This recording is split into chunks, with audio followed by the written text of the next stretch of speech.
Kumusta? Kumusta mga katropa? Agoy, dito na naman. Okay mga katropa, pahinga muna tayo sa ating trabaho sa Maynila. Dito muna tayo sa ating bukid. Okay mga katropa, nandito na ako sa probinsya namin. Ito sa bukid namin yan. Kasi pa-relax muna tayo ngayon mga katropa. Kasi sa Manila, matagal na tayo doon. Hindi na tayo nakauwi. Ito, dito tayo sa bukid na naman tayo, pabukid. Kaya yan. Ay, nahulog ko. Ay, Diyos ko. Yung kapatid ko yan. Ay, Diyos Kasama namin dito sa probinsya. Ito yung bahay nung tiyahin ko kasi wala na kaming bahay dito. Kay Lula yan. Ha? Kay Lula ito. Tiyahin to eh. Tiyahin yan, tiyahin. Ito yung sawa ko niya nagluto. Kasi wala na kaming bahay dito kasi nung dito pa ako, may bahay kami dyan. Wala na, nasira na kasi wala na naman nakatira. Dyan banda. May bahay kami dyan dati. Noong dito pa ako, noong nag-aaral nung araw. Kaso lang ngayon, wala na. Ito na yung bukid namin. 30 years nga hindi ako nakauwi dito.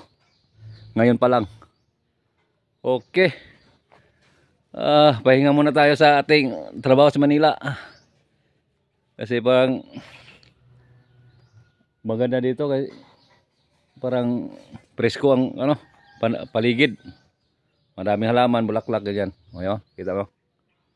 Maya-maya maligo na kami ng dagat kasi hindi pa ako nakaligo ng dagat.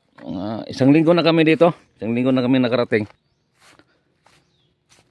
Isang linggo na kami dumating dito pero hindi pa ako nakapunta ng dagat. Yan. Ito yung mga paligid. Ito yung standbayan dito. Yan. Kasi pag wala ka ibang libangan, dito ka magtambay-tambay. Oh. Yan, nakakuha na kami ng buko. Yan, ito yung tiyahin ko nga dito nakatira. Yan, siya yung naiwan dito sa lugar na to. Yung tiyahin ko yan. Oh. Tiyahin ko, kumakain na. Ito yung mga lupain nila. Ito, konti naman yung lupain nila dito. Yan. Oh. Dito talaga ako lumaki. Mula elementary hanggang high school. Hanggang pumunta ko na Manila. Ngayon lang ako nakabalik. Ngayon, marami na akong ka-chat dyan. Mayroon kami mga susunod araw pag hindi na ako busy dito sa ikot-ikot sa lugar na to.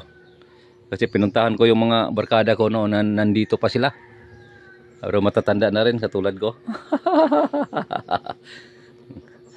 Ngayon, mayroon kaming pupuntahan dito sa Oroquita City, sa syudad dito.